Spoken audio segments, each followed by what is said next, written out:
하나님 말씀 여호수아 3장 1절에서 6절까지 말씀입니다. 한 절씩 교독합니다. 또 여호수아가 아침에 일찍이 일어나서 그와 모든 이스라엘 자손들과 더불어 시팀에서 떠나 요단에 이르러 건너가기 전에 거기서 유숙하니라.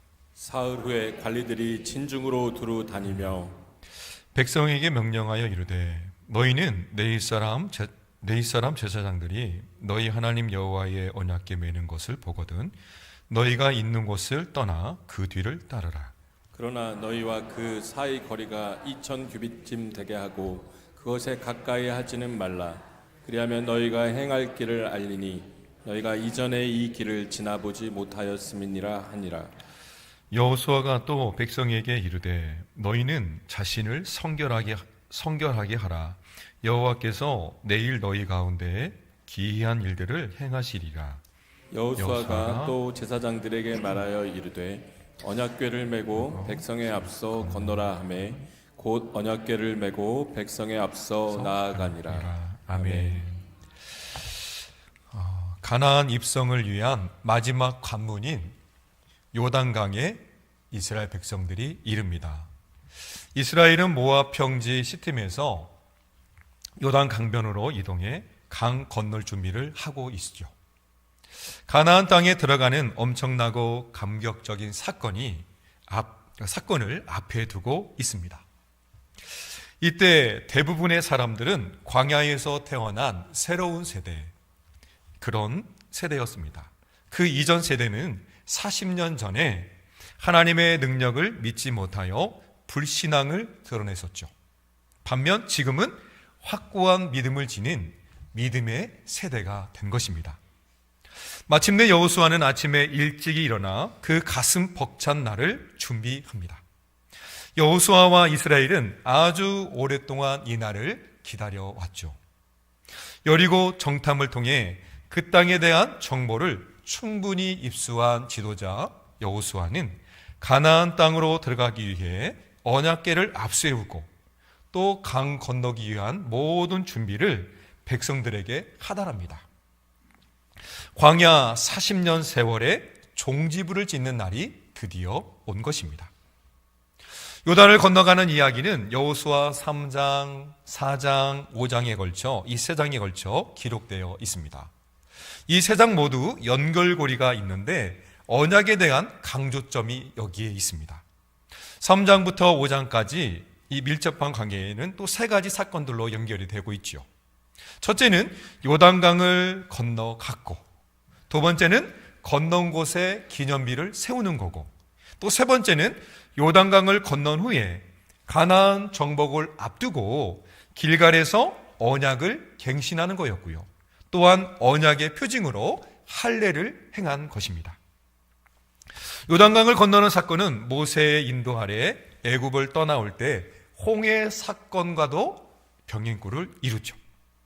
강을 건너는 방법과 별개로 두드러지는 강조점이 있습니다. 중요한 것이 있는데 바로 무엇이냐면 언약궤에 눈에 관심이 쏠립니다. 여기에 초점이 있죠. 언약궤는 3장에서 9번이 이렇게 기록되고 있고요. 또 4장에서는 7번이 언급되고 있습니다. 또 간접적으로도 4번이나 언급되고 있습니다. 이처럼 언약궤는 매우 중요한 것입니다. 요단강 앞에서 진행하는 이 언약궤의 중요성은 그 계획을 성공적으로 이끄시는 분이 누구이신지 보여주는 분명한 사건인 것이죠. 하나님이라는 것을 보여주죠.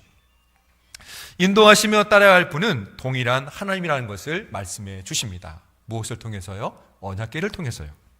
그러기에 여호수아와 이스라엘은 집중해야 할 것은 다름 아닌 하나님 말씀인 언약궤였습니다. 가나안의 관문 앞에서 그들은 언약궤에만 집중을 해야만 하죠. 자신들의 능력으로는 절대 약속의 땅뿐만 아니라 요단강을 들어갈 수 없었습니다. 제사장들이 맨 언약궤는 그 안에 10계명의 돌판이 들어 있었습니다. 이는 곧 하나님의 말씀을 의미하는 것이죠. 적을 몰아내고 들어가야 할 여호수아와 이스라엘에게 하나님은 먼저 정신적 무장을 이렇게 하게끔 합니다. 말씀으로 말입니다. 강하고 담대할 것을 말씀하시는데 여호수아 1장 6절에 보면 이렇게 기록하고 있습니다. 강하고 담대하라. 너는 내가 그들의 조상에게 맹세하여 그들에게 주리라 한 땅을 이 백성에게 차지하게 하리라. 아멘. 그리고 이제 하나님은 여호수아에게 이스라엘을 이끌고 요단을 건너갈 것을 명령하시죠. 여호수아는 관리들에게 지시하여 백성들에게 구체적으로 알렸으며 그 지시의 내용은 이렇습니다. 3절 말씀인데요. 같이 읽어보겠습니다. 시작. 백성에게 명령하여 이르되 너희는 내 이스라엘 제사장들이 너희 하나님 여호와의 언약궤 매는 것을 보거든 너희가 있는 곳을 떠나 그 뒤를 따르라. 이어서 4절 말씀도 같이 읽습니다.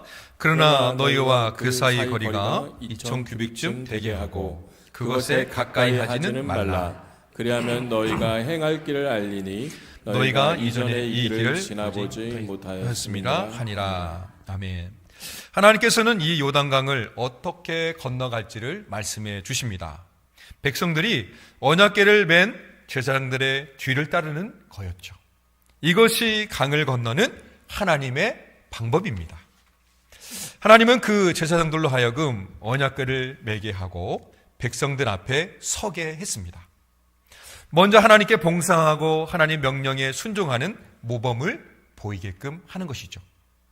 이로써 백성들로 하여금 자발적으로 제사장 따라가고 그 뒤를 따라갈 수 있게끔 하는 것입니다.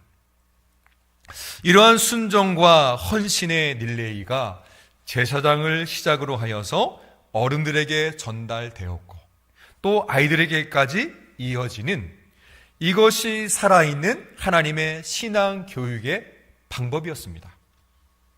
하나님께서 강을 건너기 전 언약궤를 맨 제사장들과 백성들과의 사이를 2천 규빗의 거리를 두게 하였습니다. 4절 말씀을 다시 한번 읽어보겠습니다. 그러나 너희와 그 사이 거리가 2천 규빗쯤 되게 하고 그것에 가까이 하지는 말라. 그리하면 너희가 행할 길을 알리니 너희가 이전에 이 길을 지나보지 못하였음이라 하니라. 아멘. 언약궤와 2천 규빗쯤 거리를 두게 하고 있는데 이는 언약궤의 거룩성을 나타내는 것을 알 수 있습니다. 출애굽 당시 시내산에서 모세를 통하여 십계명을 주실 때 하나님께서는 백성들이 거룩하신 하나님께 다가와서 죄로 인해 죽임당할 것을 우려하여서 거리두기, 이때부터 거리두기가 실천되었던 것이죠. 이처럼 부정한 사람이 거룩하신 하나님의 임재의 상징인 법궤, 언약궤죠.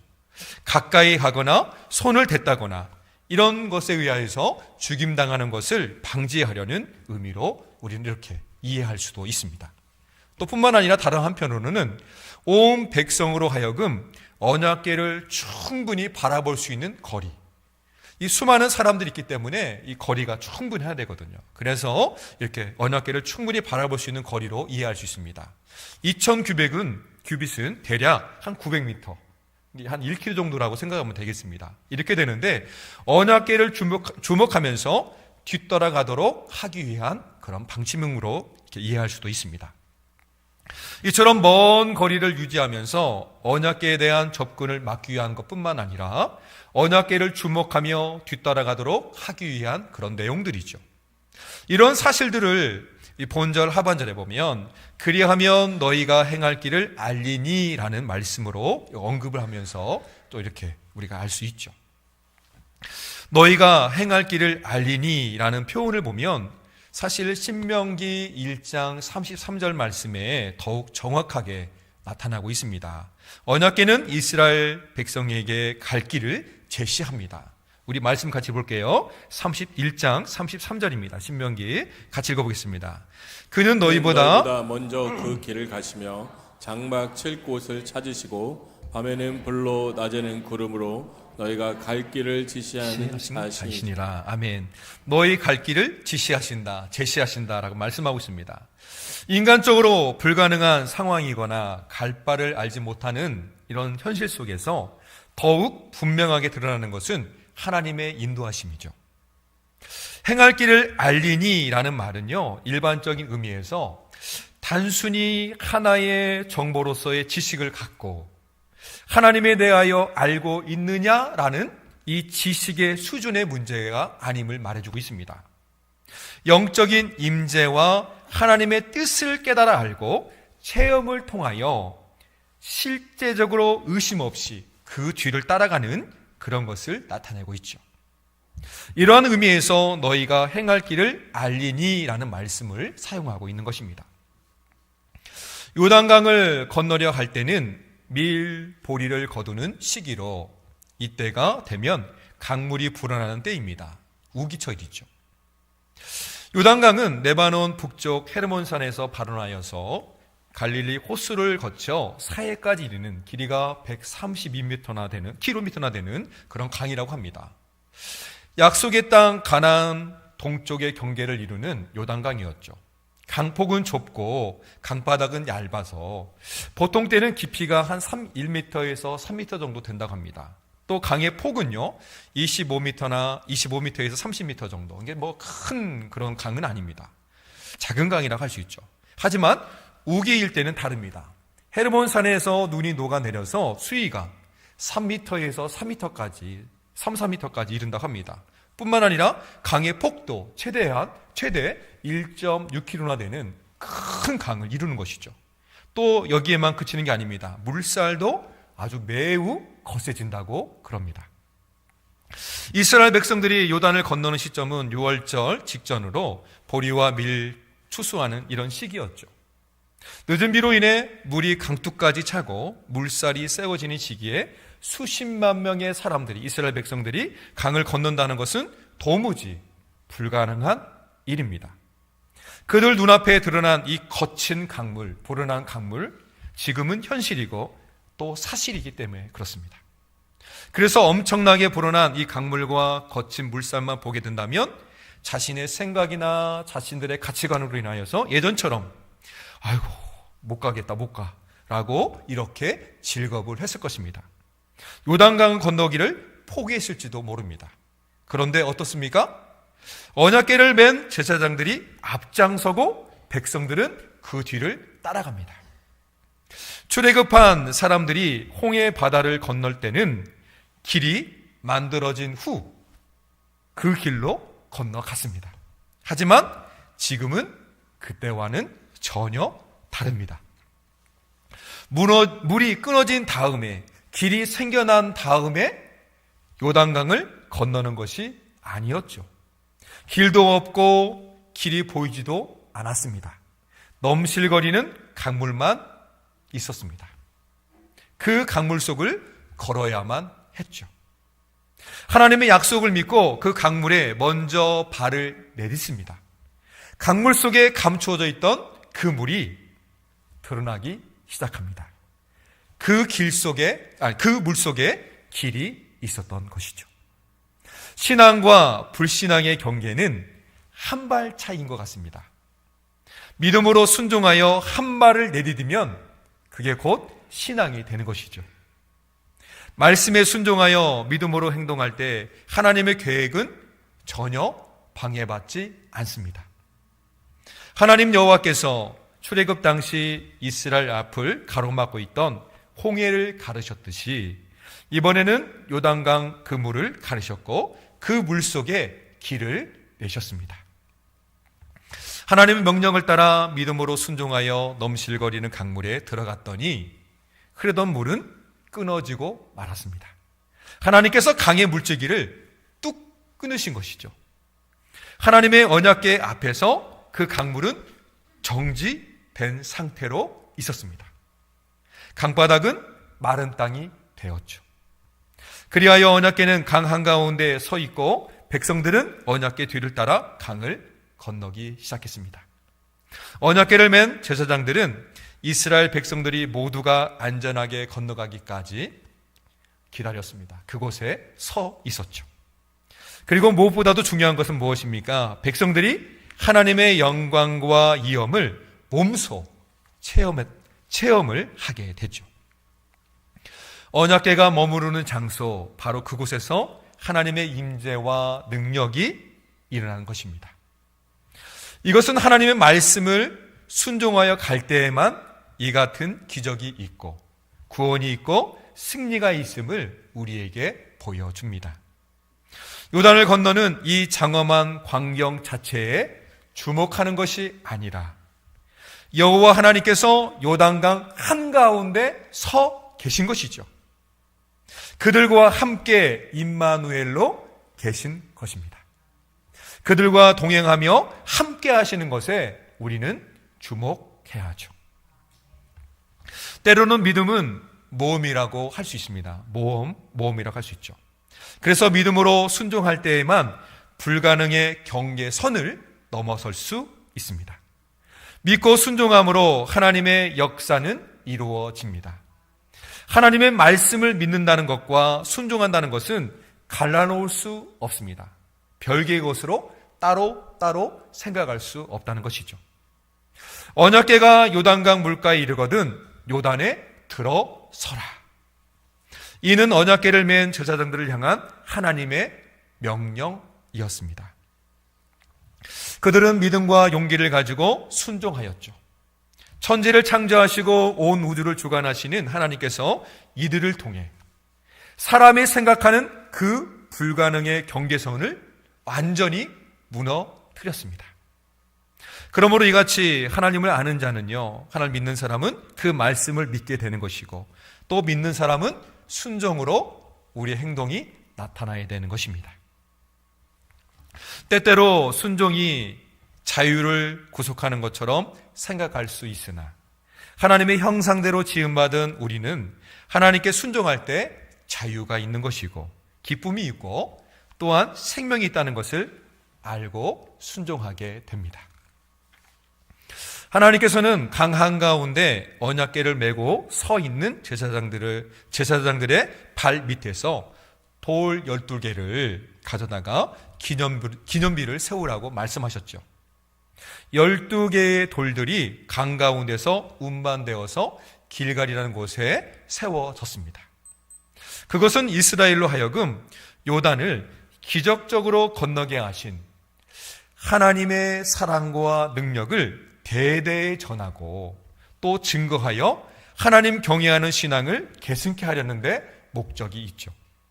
우리 신명기 6장 7절 말씀 읽어보겠습니다. 시작. 내 자녀에게 부지런히 가르치며 집에 앉았을 때이든지 길을 갈 때이든지 누워있을 때이든지 일어날 때이든지 이 말씀을 강론할 것이며. 아멘. 이것은 하나님의 명령이자 우리에게 향하신 요구입니다. 왜냐하면 믿음은 계승되어야 하는 것이고 구원의 복음은 계속 전해져야 하는 형 중의 형, 진행형입니다. 계속 진행되어야 한다는 것이죠. 우리들도 주 예수를 통하여 죽음의 강을 건넌 사람이 되었습니다. 부활의 땅에 올라선 사람들이죠. 하나님께서 그리스도 예수 안에서 한 사람 한 사람을 위해 구원을 세밀하게 계획하시고 영원한 생명을 주셨습니다. 그러기에 우리가 집중하고 주목해야 할 분은 오직 예수님 한 분밖에 없음을 우리는 고백하게 되죠. 모든 사람의 시선이 우리와 같아 합니다. 예수님께 고정되어야 하죠. 여러 가지 재미있고 신기한 일들이 우리 주변에 참 많습니다. 뿐만 아니라 시시각각 변화되고 다양화되는 이런 현실 속에서, 이런 지금의 우리 모습 속에서 신앙만으로 올곧하게 앞만 보고 갈 때 때때로 외톨이처럼 느껴질 때도 있고 이거 내가 너무 뒤처진 거 아닌가라는 이런 생각이 들 때도 있습니다. 그래서 마음이 여러 갈래로 복잡해져서 다른 곳에 시선을 빼앗기곤 하죠. 형제들아, 나는 아직 내가 잡은 줄로 여기지 아니하고 오직 한 일, 즉 뒤에 있는 것을 잊어버리고 앞에 있는 것을 잡으려고 표대를 향하여 그리스도 예수 안에서 하나님이 위에서 부르신 부름의 상을 위하여 달려가노라. 아멘. 이스라엘 백성이 언약궤를 바라보고 있다가 언약궤가 움직이면 그 뒤를 따라서 행동했던 것처럼 한눈 팔아서는 안 되죠. 구원을 위한 하나님의 역사는 과거와 현재가 구별이 없습니다. 그 이유는 하나님은 영원히 동일하시고 구원의 역사가 변함없기 때문이죠. 그러므로 하나님의 구원 역사는 언제 어디서나 전해져야 되고 모든 사람에게 전파되어야 되는 진행형인 것입니다. 이것이 우리가 해야 할 본분이죠. 그러므로 우리는 성결함으로 구별된 삶을 살아야 합니다. 여호수아는 요단강을 건너기에 앞서서 백성들을 성결케 하였습니다. 요단 강변에서 유숙한 지 3일 후에 여호수아는 백성들에게 너희는 자신을 성결하게 하라. 여호와께서 내일 너희 가운데 기이한 일들을 행하시리라고 이렇게 말하였습니다. 거룩하신 하나님께서 이스라엘과 함께 하시기 때문에 성결해야 했습니다. 거룩하신 하나님의 임재는 백성들의 성결함을 요구하시죠. 하나님께서 우리와 함께 하시기 위해 그리고 함께 일하시기 위해서 우리가 성결하기를 원하십니다. 오늘 말씀을 맺습니다. 마른 땅으로 변한 홍해 바다는 모세 때문에 일어난 기적이 아니었습니다. 요단강도 마찬가지입니다. 여호수아 때문에 일어난 기적이 아니었죠. 이 일은 분명 하나님께서 일으키신 일입니다. 그러므로 믿음입니다. 믿음으로 거센 강물이 갈라졌고 그 강물을 마른 땅처럼 걷게 되었습니다. 이스라엘은 언약궤를 뒤따라가므로 요단강을 무사히 건넜습니다. 하나님께서 함께 하시고 친히 인도해 주시기 때문에 가능한 일이었죠. 신앙은 미지의 세계를 가는 것이기 때문에 모험과 같다고 말하였습니다. 그러나 이 모험적 행동 기준이 자기 생각이나 자기 기준이나 아니면 세상의 것으로 되어서는 안 되죠. 하나님의 말씀과 약속이 기준이 되어야 합니다. 이스라엘 백성이 언약궤에만 집중하고 주목했던 것과 같죠. 그러므로 이제는 순종이 필요합니다. 순종은 모험입니다. 한 발을 내딜 때 그게 곧 신앙이고 순종이 되는 것입니다. 체험만한 지식 습득의 길은 없다고 합니다. 몸으로 체득한 기억은 쉽게 사라지지 않는다고 하죠. 신앙의 길은 성령과 말씀을 뒤따라가는 신앙의 또 순종의 길임을 우리는 믿고 있습니다. 하나님의 뜻을 믿고 순종하여 온전히 뒤따라감으로 하나님 말씀을 뒤따라감으로 예수님을 뒤따라감으로 하나님의 임재를 우리는 체험하게 될 것입니다. 구원의 복음을 알지 못하는 가족과 이웃들이 있다면 예수님을 전하여야만 합니다. 강을 건넌 백성들이 기념비를 세워 믿음을 계승했던 것처럼 우리도 이와 같습니다. 복음을 계속해서 전해야만 합니다. 하나님과 죄인인 사람 사이에는 엄격한 간격이 있습니다. 그 사이를 사람의 힘으로는 절대 건널 수 없죠. 예수 그리스도 안에 있는 구속의 은혜로 말미암아 죄의 강을 건너게 되었고 이제 우리는 은혜의 보좌 앞으로 담대하게 나아갈 수 있게 되었습니다. 이것이 구원으로 가는 유일한 하나님의 방법입니다. 오직 예수님밖에 없음을 말해 주시죠. 말씀으로 오셨고 우리 믿음을 완전케 하시는 예수님을 바라보며 그 뒤를 따라갈 때 예수님을 믿지 않는 사람들도 우리를 뒤따라올 것입니다. 이런 믿음과 이런 소망을 가지고 우리는 구별되며 성결한 삶을 살아야 할 것입니다. 그래서 예수님을 바라보며 건강한 신앙생활하는 우리 성도들이 다 되시기를 축원합니다. 기도합니다. 사랑의 아버지 하나님 감사합니다.